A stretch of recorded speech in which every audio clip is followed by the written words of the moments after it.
सबसे ज़रूरी चीज़ तो ये है कि सेविंग करने का कोई फिक्स्ड फॉर्मूला नहीं होता है। ये डिपेंड करता है आपके खर्चे पे। और अगर आप अपने इंसेंटिव को ध्यान में रखते हुए, महंगाई दर को ध्यान में रखते हुए, अगर आप अपने खर्चों को कस्टमाइज कर सकते हैं तो ही बचत हो सकता है।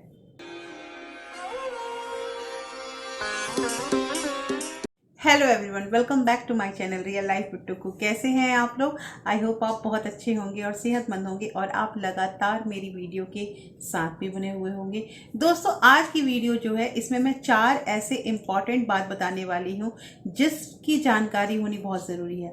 और अगर इन चीज़ों को ध्यान में रखते हुए हम अभी से जो भी हम कर रहे हैं उसमें थोड़ी थोड़ी बचत करने लगेंगे ना, तो हमारा आगे का जो भी फ्यूचर है वो सिक्योर हो जाएगा।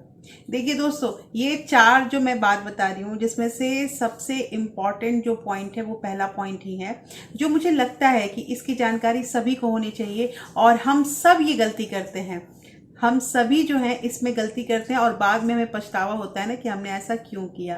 तो वो सारा कुछ डिटेल में हम इस वीडियो में डिस्कस करेंगे। तो दोस्तों, वीडियो स्टार्ट होने से पहले एक नम्र निवेदन है कि अगर आप लोगों ने अभी तक रियल लाइफ विद टुकू को सब्सक्राइब नहीं किया तो प्लीज़ सब्सक्राइब कर लीजिए अपने इस चैनल को, और साथ में जो बेल आइकन है उसे भी ज़रूर प्रेस कर दीजिएगा ताकि ऐसे ही इंटरेस्टिंग वीडियो के नोटिफिकेशन आपको मिलते रहे।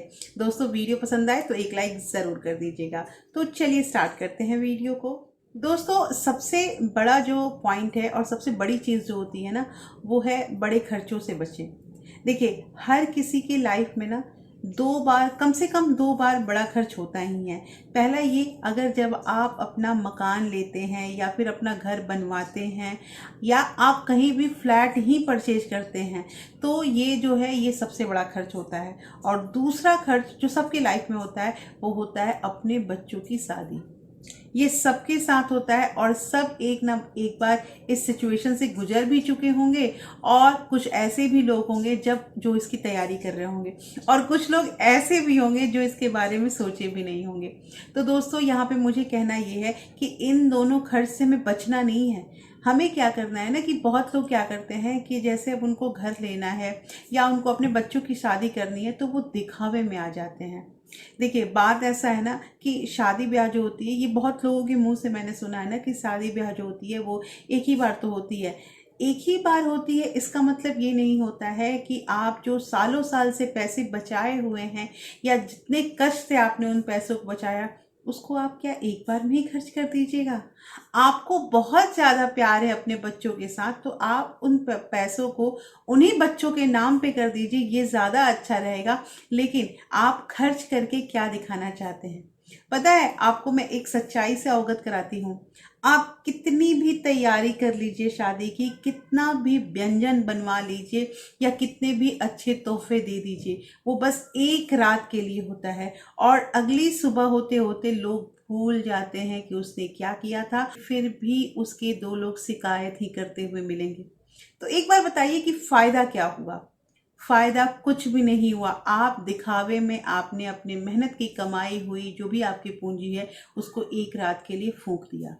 उसके साथ एक चीज़ और है दोस्तों, कि बहुत बार ऐसा भी होता है, देखिए, मैं किसी भी चीज़ को नज़रअंदाज नहीं कर रही हूँ और सबकी अपनी अपनी इच्छा होती है, लेकिन ये काम उसी को शोभा देता है ना जिसका पॉकेट अलाउ करता है।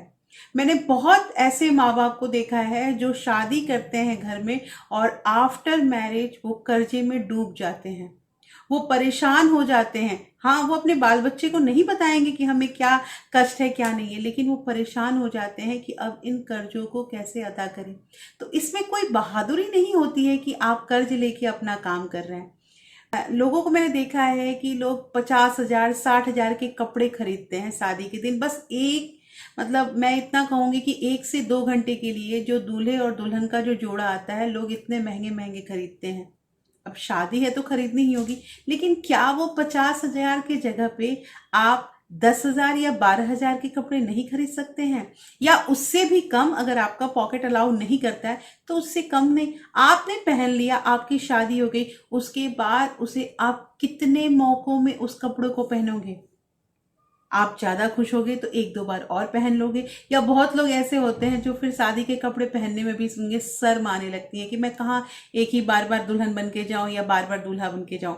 ये चीज़ होता है सबके साथ। तो थोड़ा सा तनिक विचार कीजिए इस जगह पे कि हमें इतने महंगे कपड़े लेने चाहिए या नहीं लेने चाहिए, और आफ्टर मैरिज इन कपड़ों का क्या यूज़ है। तो दोस्तों ये चीज़ ध्यान देना है। और दूसरा, जैसे मैंने बताया कि बहुत लोग जो घर खरीदते हैं ना, तो अपने घर को कितने अच्छे से बना रहे हो, ये सब तो सही है, लेकिन घर का जिस दिन फंक्शन होता है ना, उस दिन भी मैंने देखा है कि लोग बहुत खर्च करते हैं अपने रिश्तेदारों पे। आप अपने रिश्तेदारों पे खर्च करते हैं, अपने दोस्त मित्रों पे खर्च करते हैं, मैं इसके लिए बिल्कुल नहीं रोकूंगी, लेकिन प्लीज़ दिखावे में मत जाइए, और आपका पॉकेट अलाउ करता है तभी ये काम करें। दूसरा पॉइंट यहाँ पे ये है दोस्तों कि अगर घर में एक कमाने वाला है और मान लीजिए कि 5 लोग खाने वाले हैं, तो एक इंसान अगर कमाता है और वो 50,000 या 1 लाख भी कमाता है ना, तो वो उसके परिवार के लिए कम पड़ जाता है। ये सच्ची बात है और ये सबके साथ होती है। तो कहना यहाँ पे ये है, अब देखिए इसको मान लीजिए घर में 3 या 4 बच्चे ही हैं, तो बच्चे कहाँ से कमाएंगे, ये तो पॉसिबल ही नहीं है। लेकिन मैं ये कह रही हूँ कि अगर घर में बड़े बड़े एडल्ट लोग रह रहे हैं और एक इंसान कमा रहा है और वो घर में बैठे हुए हैं, तो ये उचित नहीं है। सबको हाथ बटाना चाहिए और सबको कुछ ना कुछ करना चाहिए। इवन दो अगर बहुत कुछ आप नहीं कर सकते हैं, तो आप कम से कम कुछ भी, अगर आप 1,000-2,000 रुपया भी उस घर में कमा के लाते हैं, तो आप अपनी भागीदारी दे रहे हैं उस परिवार के लिए। मैंने बहुत घर ऐसे भी देखे हैं ना दोस्तों, कि जिसमें जैसे कि माँ बाप कमाते हैं और उनके बड़े बड़े जवान जवान बच्चे रहते हैं, लेकिन ये बच्चे जो होते हैं ये कुछ भी काम नहीं करते। उन्हें ये समझ में ही नहीं आता है कि हमें भी कुछ, हमारे ऊपर भी जिम्मेदारी बनती है और हमें भी अपने माँ बाप का कुछ ना कुछ सहयोग करना चाहिए। आप कुछ नहीं कर सकते हैं, बच्चे कुछ नहीं कर सकते हो, तो कम से कम अपना खर्चा तो निकालो। जो पॉकेट मनी आप अपने पेरेंट्स से ले रहे हो, आप कम से कम उसी की तो, उस पॉकेट मनी का भी तो खर्चा निकालिए कि आपको किसी से मांगने की जरूरत ना पड़े। कि अगर घर में 5 लोग या 8 लोग हैं, तो एक ही इंसान पे ये जिम्मेदारी नहीं है कि वो कमा कर लाए और सारे बैठ के खाएं। कुछ ना कुछ सबको करना चाहिए। तीसरा पॉइंट जो है दोस्तों, वो भी बहुत इम्पॉर्टेंट है। पैसे समय पे जोड़ना स्टार्ट कीजिए। देखिए, समय किसी का इंतज़ार नहीं करता है। बहुत बार ऐसा होता है ना कि जैसे 25 साल या 24-25 साल में अगर किसी की नौकरी लग जाती है और वो अच्छा कमाने लगता है, तो अच्छी बात है, घर में सबको खुशी होती है, उसे खुद भी खुशी होती है कि मैं इतना अच्छा कमा रहा हूँ। और आगे मेरा तो जैसे भी जहाँ से स्टार्ट करते हैं ना लोग, कोई भी यही सोचता है कि अगर मैं 20 साल या 25 साल की उम्र में 25-30 हज़ार से स्टार्ट कर रहा हूँ, तो आगे तो मेरा ग्राफ ऊपर ही जाएगा। सभी ये सोचते हैं, मैंने भी सोचा था, आप लोग भी ऐसा सोचते होंगे। लेकिन एक चीज़ मैं बता दूं, अगर आप 25 साल की उम्र को ही मैं लेके चलती हूँ, अगर 25 साल की उम्र में आपने कमाना शुरू कर दिया है और उस समय आपने जोड़ना स्टार्ट नहीं किया ना, तो हमेशा शरीर एक जैसा नहीं रहता है दोस्तों। धीरे धीरे ऐसा भी होता है ना कि ये शरीर कमज़ोर होने लगता है। और ऐसा नहीं है कि अगर आपने 25,000 से स्टार्ट किया है ना, तो आगे आपकी सैलरी 50 ही हो जाएगी। सैलरी आपकी वही रह जाएगी। ये भी होता है कभी कभी, किसी किसी कंडीशन में ऐसा होता है। मेरा कहना यहाँ पे बस एक ही चीज़ है कि आप कम उम्र में ही पैसा जोड़ना स्टार्ट कर दीजिए। कम उम्र में अगर आप 1,000 रुपया भी जुड़ाते हैं, तो आपने कंपाउंडिंग की जादू के बारे में आपने सुन रखा होगा कि अगर हम कंपाउंड करते हैं तो कंपाउंड इंटरेस्ट में हमें कितना पैसा दुगना हो जाता है। तो इसलिए मुझे ये कहना है दोस्तों कि मतलब जल्द ही शुरुआत करें, शुरुआत करने में लेट ना करें। ऐसी बहुत सारी स्टोरी है जिसमें जिन बच्चों ने जल्दी शुरुआत की है ना, वो बहुत कम उम्र में रिटायर भी हो गए हैं।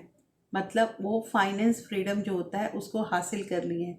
तो ये चीज़ ध्यान रखिएगा कि आपको शुरुआत करनी आज ही से ज़रूरी है। चौथे पॉइंट के बारे में जो हम बात करेंगे वो लाइबिलिटी और एसेट, ये दो चीज़ों के बारे में बात होती है।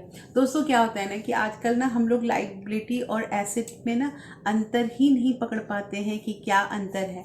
देखिए, बहुत लोग ऐसे होते हैं ना कि सोचते हैं कि अगर हमारे पास कोई सामान आ गया है ना, तो बस मेरा तो वो एसेट हो गया।